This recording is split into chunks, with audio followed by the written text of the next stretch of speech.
नमस्कार प्रिय दर्शकों, एक बार फिर स्वागत है आपका हमारे नए वीडियो में। प्रिय दर्शकों, आज फिर हम नया वीडियो नई जानकारी लेकर हाजिर हुए हैं। प्रिय दर्शकों, आज का ये वीडियो बहुत ही खास और मोटिवेशनल होने वाला है। दर्शकों, आज की इस कहानी में आप जानेंगे कि जो लोग कुछ ऐसे कदम उठा लेते हैं जिन कदम के कारण वो लोग नहीं तो घर के होते हैं और न घाट के होते हैं। ये दर्शकों, हर मनुष्य की जिंदगी में कभी न कभी ऐसा मोड़ जरूर आता है जिसके कारण वो मनुष्य अपने जीवन से हताश हो जाता है, यानी कि अपने जीवन से परेशान हो जाता है। जिंदगी जीने के लिए हमें बहुत कुछ ऐसे सोच समझकर चलना पड़ता है और हर कदम को फूंक फूंक करके रखना पड़ता है। प्रिय दर्शकों, बड़े बुजुर्ग लोग ऐसे कहते हैं कि जिंदगी जीना इतना आसान भी नहीं है। मनुष्य थोड़ी तरक्की पाता है, थोड़ी कामयाबी करता है तो ऐसा कहा जाता है उस बंदे के झाड़ झाड़ लागू हो जाता है और उसका जीना बड़ा मुश्किल हो जाता है। ऐसी स्थिति में यदि कोई बंदा अपने मार्ग से टिक जाता है, प्रिय दर्शकों, उन लोगों का पतन हो जाता है। और जो लोग अपने मार्ग पर अडिग रहते हैं, मजबूत रहते हैं, अपने सिद्धांतों पर अडिग रहते हैं, वो लोग कामयाबी को पा लेते हैं। प्रिय दर्शकों, आज की ये कहानी आपको आपके जीवन में ढेर सारी प्रेरणा देगी, इसीलिए इस कहानी को पूरा सुनिएगा ताकि आपको संपूर्ण जानकारी हासिल हो। दर्शकों, जो लोग आधी अधूरी वीडियो देखकर बीच में छोड़ देते हैं, उन लोगों को सिर्फ आधी अधूरी जानकारी मालूम होती है। और प्रिय दर्शकों, आधा अधूरा जो ज्ञान होता है ये एक खतरनाक साबित होता है, इसीलिए वीडियो को पूरा देखा करें। वीडियो शुरू करने से पहले जो लोग हमसे नए जुड़े हैं वो हमारे चैनल को सब्सक्राइब कर ले ताकि हमारा आने वाला हर वीडियो पहले आप लोगों तक पहुंच सके और आप उसका फ़ायदा उठा सके। शुरू करते हैं प्रिय दर्शकों, आज की ये पावन पवित्र प्यारी सी कहानी है, प्यारा सा वीडियो। प्रिय दर्शकों, बहुत समय पहले की बात है। एक गांव में एक किसान रहता था। किसान बड़ा बुजुर्ग था, बूढ़ा था और उसकी पत्नी बहुत सुंदर थी। किसान की पत्नी को हमेशा ये लगता था कि उसकी शादी एक बूढ़े आदमी से कर दी गई है। ये सोचकर वो हमेशा दुखी रहती थी और हर समय इसी बात की चिंता उसे खाई जाती थी कि उसका विवाह एक बुजुर्ग व्यक्ति से हो गया है, एक बूढ़े आदमी से हो गया है।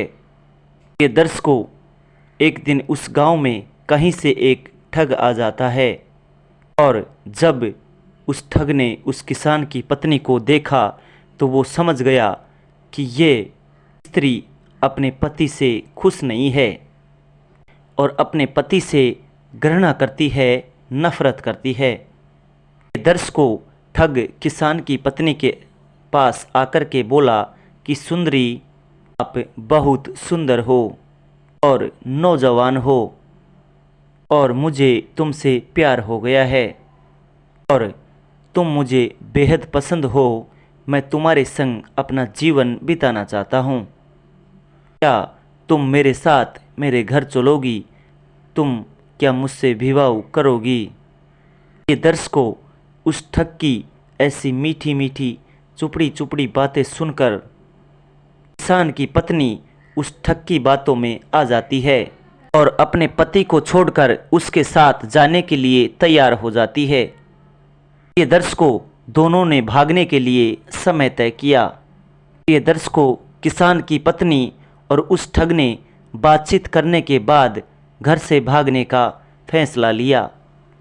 वो ठग किसान की पत्नी से कहता है कि तुम्हारा पति बहुत बूढ़ा हो गया है और तुम्हारे पति के पास बहुत सारा धन है और इस धन का वो क्या करेगा?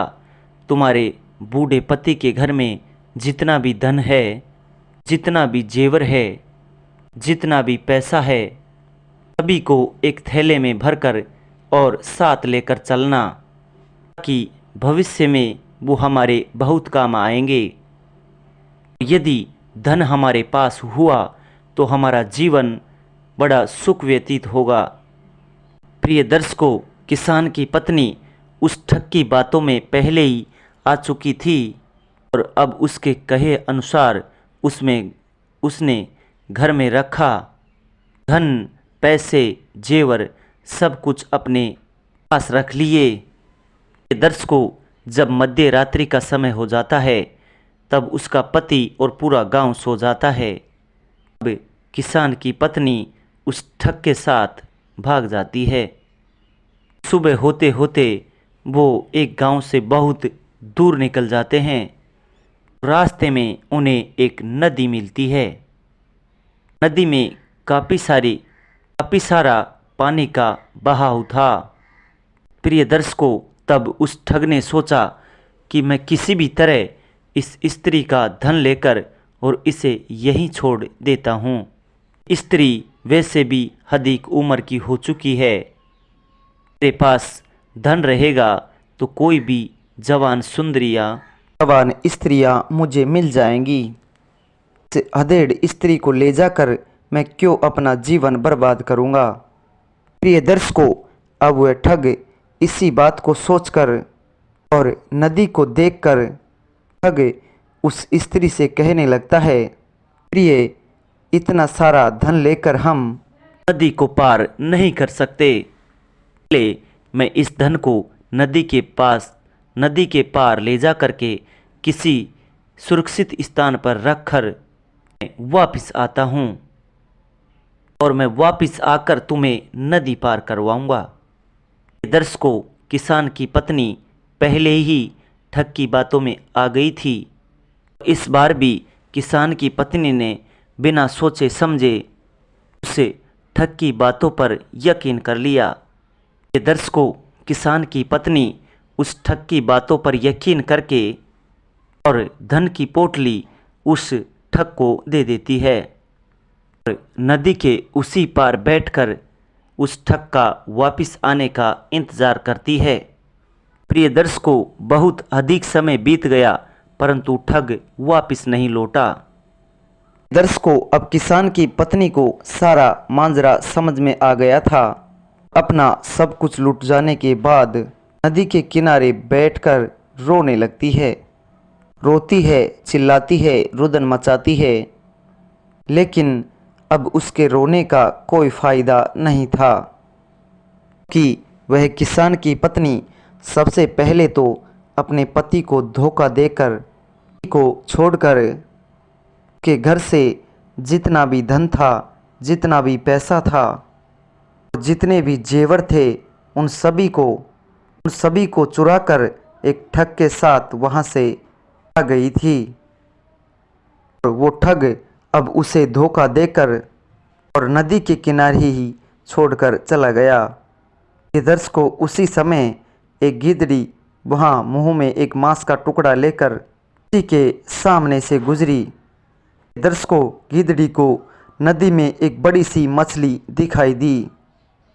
गिद्धड़ी ने उस मछली को पकड़ने के लिए उस मांस के टुकड़े को वहीं पर छोड़ दिया।